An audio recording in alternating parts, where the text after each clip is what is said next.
Hi, Xanthe. Oh, got backups now.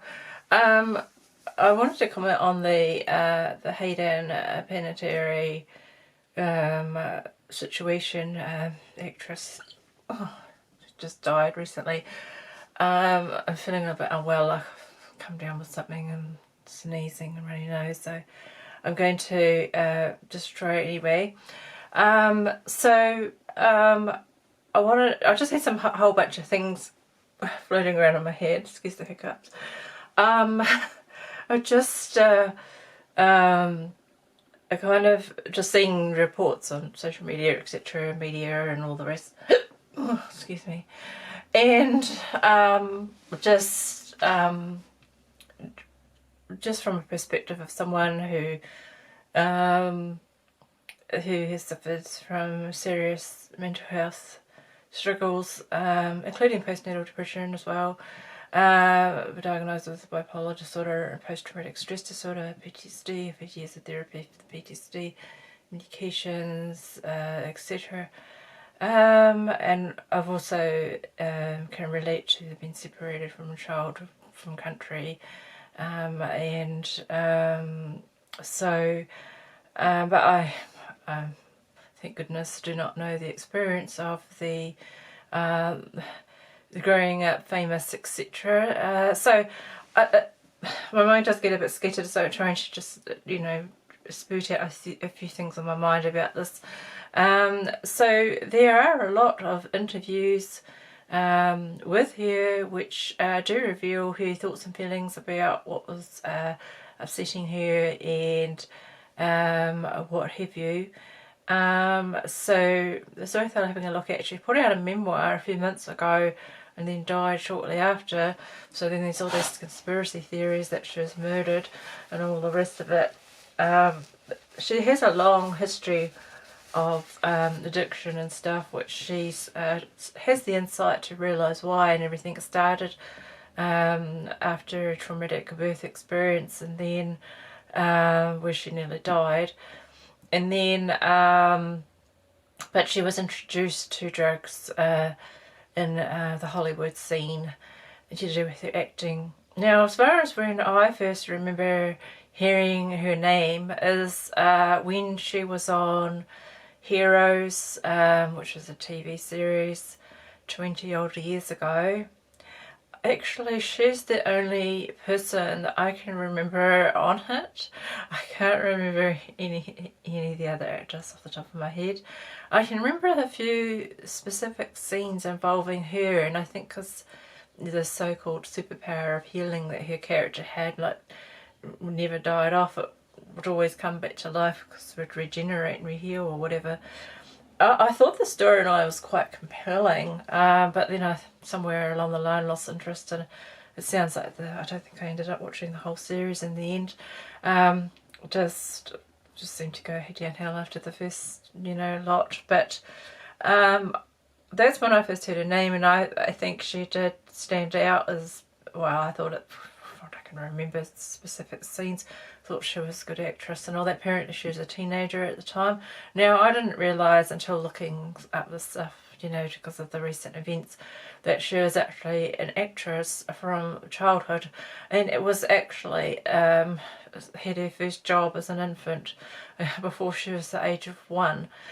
And apparently she's described her mother, which didn't go down well, as just being very just controlling and pushing and everything, because her mother was also her manager. The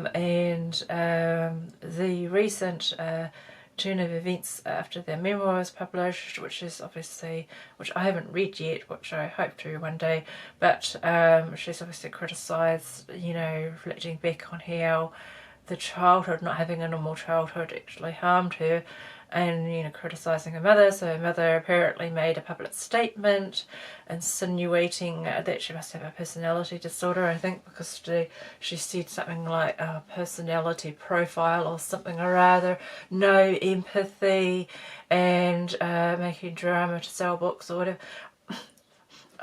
when I've seen the mother's comments lately, I can't help but wonder, gosh, it's something that's just projecting.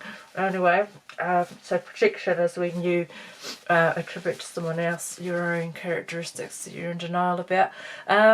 And also I see the mother pointing the finger clearly at the on-again, off-again boyfriend, which was a toxic relationship, and reportedly from Hayden and documented as well, apparently, domestic violence. So it's just quite a mess. But I guess the perspective I want to say, as someone with a history of trauma, is something that I learned from when I was having the therapy, is something called trauma reenactment. So you can have the insight and you can still be really unwell. You can, because some people do gain the insight, and one of the things that my clinician said about me, even when I was very unwell, is I still had insight. It's kind of a hard thing to comprehend. But she actually, in her videos and interviews and things, did have quite a lot of insight into why she had these issues, and also this whole ending up going back to this toxic relationship. It's a whole trauma reenactment, and her mother very publicly, allegedly in media, just made this scathing statement of basically disowning her and estranged from her. And I see now that apparently the mother wants to try and get hold of her estate because it sounds like they can't find a will. I hope she doesn't. It just sounds like an awful situation. Anyway, but there are also interviews when Hayden was younger, when she was singing glowing praises about how her mother made her who she is. But then I guess with more life experiences, she's reflected back and just seeing how harmful it's been. And it seemed to be with the point of she decided that she wanted her mother to be a mother and not her manager. And the statement apparently was, the mother said, "You owe me." But anyway, let's get off about the mother, other than I just think the whole situation is really toxic. So I think it's ironic when she's putting the blame on the toxic, the boyfriend, when look in the mirror, girl, just... Anyway, but yeah, there's definitely a toxic relationship that she's been in, on again, off again, but if you've got that vulnerability and the person that's supposed to be supporting you isn't supporting you, you're going to be more vulnerable to go running to find the support somewhere else, aren't you? That's the way I see it anyway. And you can say, oh yeah, but she's a grown adult for her choices, but she's still had that vulnerability created from, and she had the awareness to say that she, just even the acting roles where she'd get rewarded for expressing intense emotions, of being upset and stuff, from the age of 4 on soap operas, etc.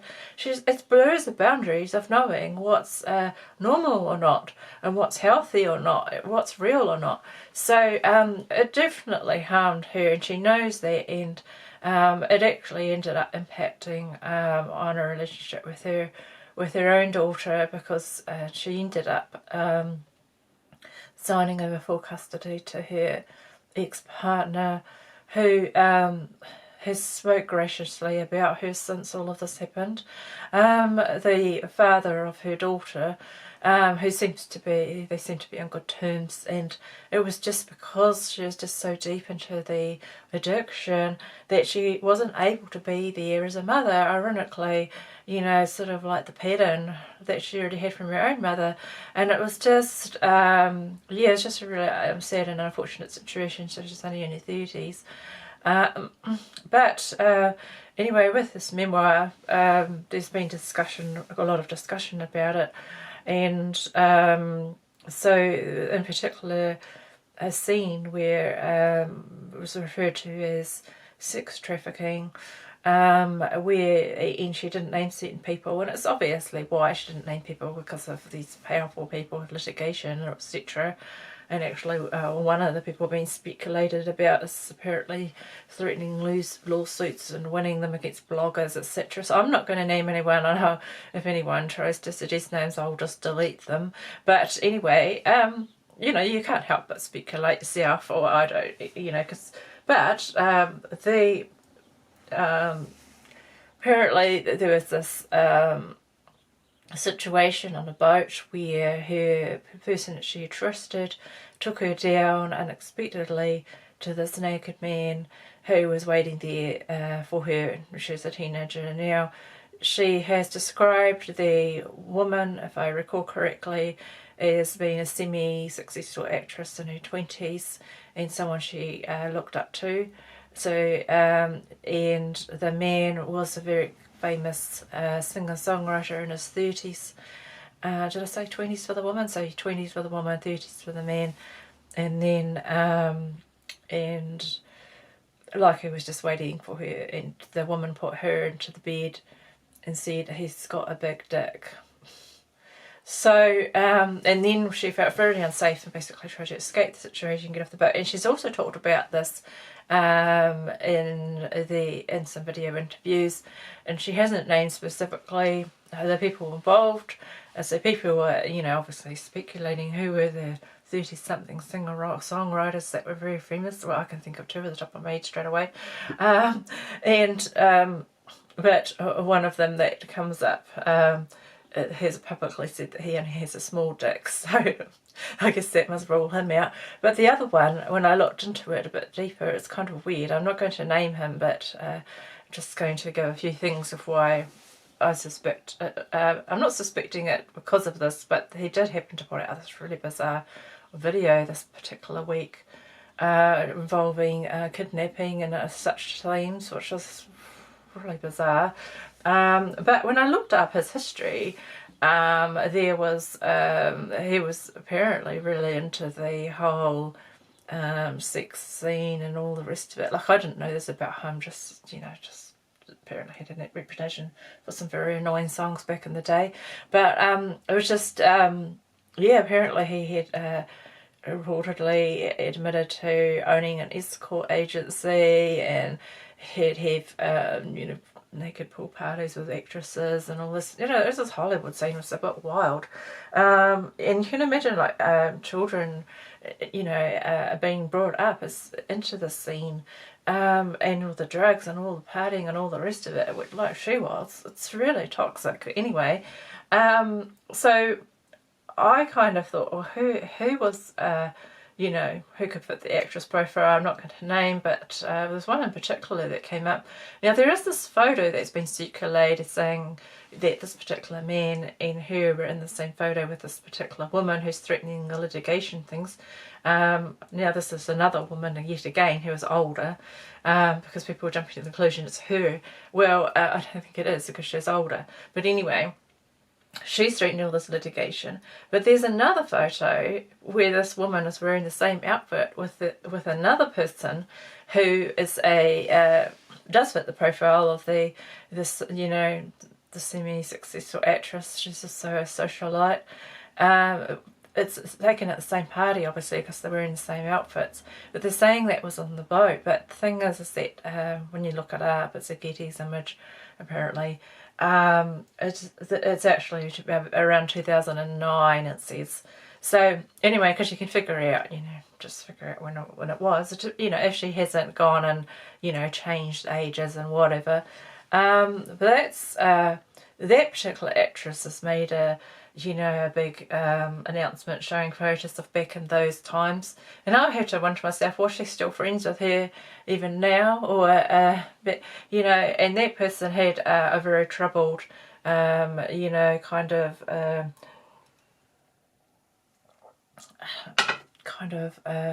very, very, very rich person, but just very famous, but just the whole scene. But it turns out that the man, though, did hook up with her, and then hooked up with another actress who also could meet the profile. So they would be in the know to know whether he had a big dick or not. But the thing is, I can understand, though, why she didn't name these people, but then of course there's this whole thing of, you know, the speculation, because she's given enough information that you can kind of narrow it down to some extent. You know, she said it was her best friend, and there's certainly some photos showing of someone who seemed to be her best friend. But I can understand though why she doesn't want to name, because she was more about trying to, you know, process the past and the pain of the past. And you're always going to get problems when you write stuff like memoir, of how to deal with, you know, disguising people, which is very difficult if you're that famous that it's very easy to find information if you put internet searches.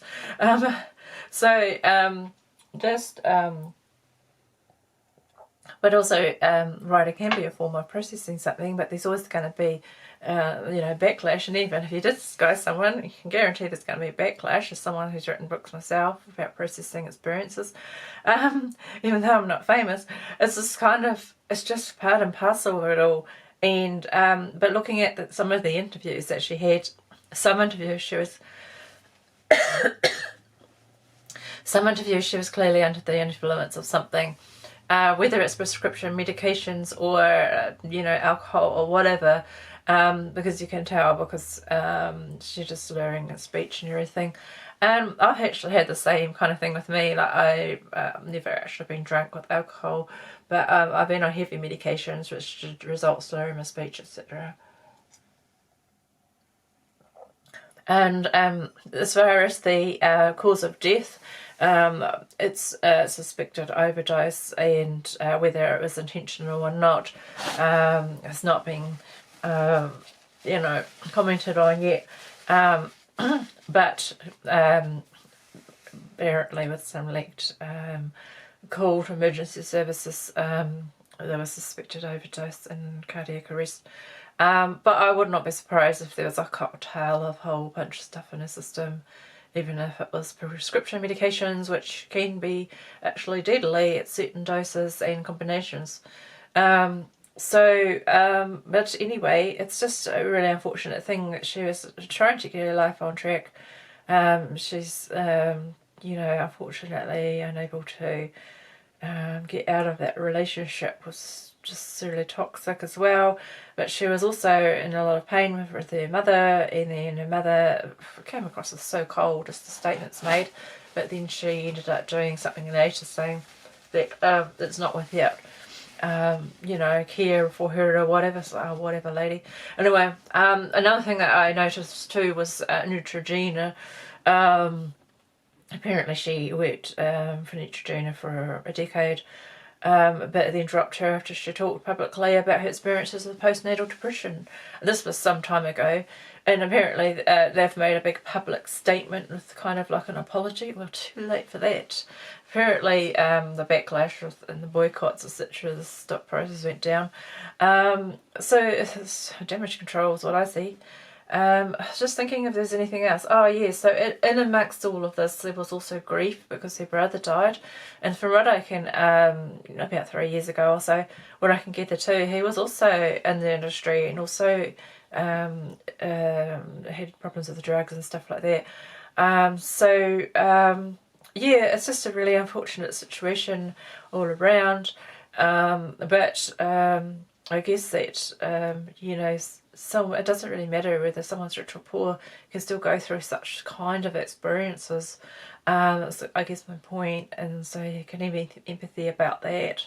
As far as, I don't want to go into a little depth about my own experiences, but, you know, being separated from a child, I basically did not have capacity, and I didn't have drug and addiction problems or anything, but I just had severe mental health and trauma issues that I did not have the capacity to care for my child. And with my situation, it was very toxic at the end of my relationship, and also in my case I could have been charged with child abduction if I tried to take my son with me.